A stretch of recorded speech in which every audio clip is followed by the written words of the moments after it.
Hello sa inyong lahat. Kamusta po kayo? Live and holy life while you wait.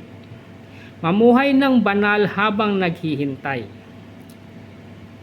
Kung talagang naniniwala ka tayong babalik si Lord Jesus, dapat itong ipakita sa ating pamumuhay. Hindi pwedeng may fit lang pero walang fruit. Ang tunay na paghihintay ay may kasamang pagsunod. Ang kabanalan ay hindi optional para sa mga Kristiyano. Ito ay inaasahan ng Diyos sa mga tunay na naghihintay sa Kanya. Ano ang sabi niya dito sa 2 Peter chapter 3 verse 11? You ought to live on holy and godly lives as you look forward to the day of God. Ayan, amen po ba?